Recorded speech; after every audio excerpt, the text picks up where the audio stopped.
This is Tim Bryce with my column titled, Will the Republicans Botch the 2016 Presidential Election? On the eve of the first GOP debate in Cleveland on August 6th, I want to comment on the Republican Party's chances for taking back the White House in 2016 and breaking the gridlock in Washington. I have been a loyal Republican since 1972, representing the first class of 18-year-olds given the right to vote. Over the years, I have voted in numerous elections, believing each was more important than the last. However, I do not believe the stakes can be any higher than the 2016 elections, as the country appears headed in the wrong direction, at least according to Rasmussen and Gallup. Frankly, I am not optimistic of the Republican chances for success. This is a new world with new perspectives and thinking in play. There is nothing wrong with the GOP's message of smaller government, empowerment of business and people, financial responsibility, and belief in God and the U.S. Constitution, but I'm not sure young voters are listening or comprehend it. I have 5 concerns bothering me this election cycle. Number 1, there are currently 17 GOP candidates in the running for president, the most in the last 50 years or longer. Such a large number gives the impression the Republican Party hasn't a clear front runner. I hope those candidates who do not fare well in Iowa and New Hampshire will withdraw early, so we can begin to build on a front runner. Anyone who overstays their time in the race will only hurt the party. As an aside, I am frequently asked which candidate I prefer. Although I have my favorites, my standard answer is anyone other than Hillary or a liberal, meaning I honestly believe any of the GOP candidates would do a better job than a Democrat.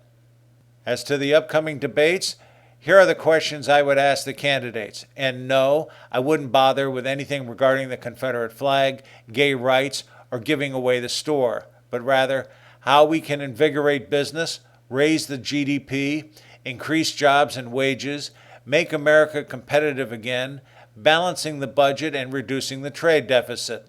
I would also like to know their thoughts on social engineering, declining morality, immigration, health care, defeating ISIS and Muslim terrorists, and putting Russia and China in check. We need discussions of substance, not facade.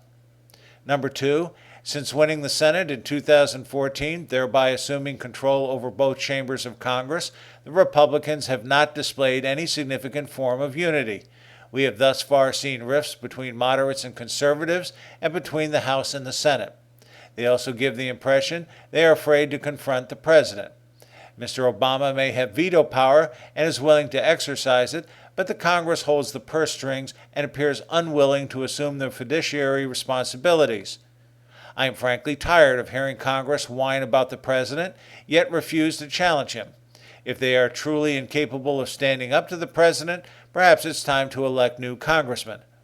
Number 3, I recently had a glimpse of the party's infrastructure, and as a management consultant with nearly 40 years of experience, the GOP appears to be woefully weak in terms of systems. They know how to solicit money, but not much else.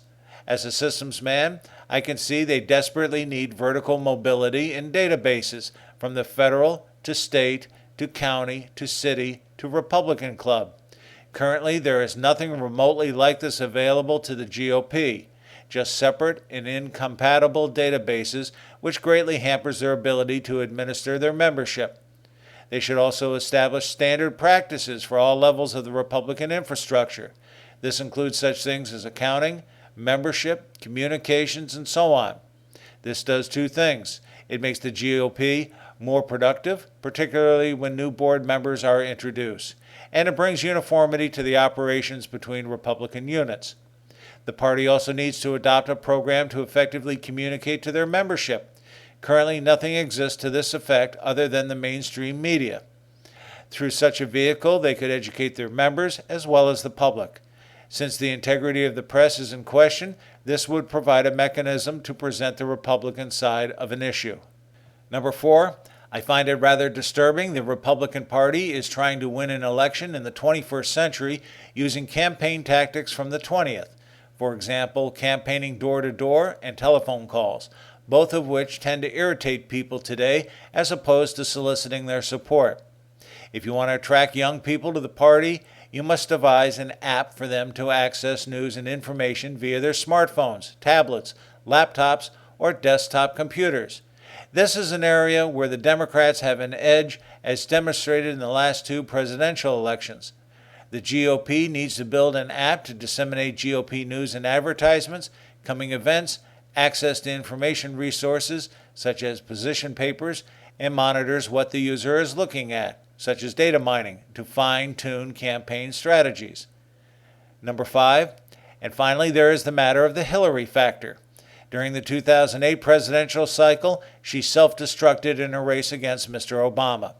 Now it looks like she is going to do it again.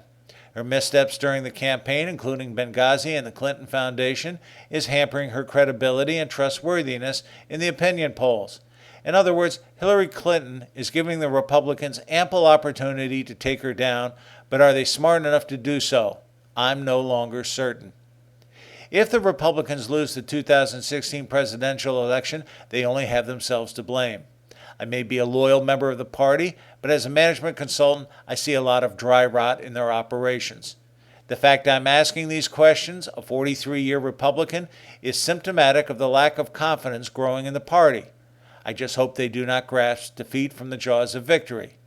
I am sorry if I appear to be the child who exclaims, "The emperor has no clothes," but the GOP needs to quit fooling around and get their act together. The stakes are simply too high. Friends, keep the faith. This is Tim Bryce in Palm Harbor, Florida. TimBryce.com.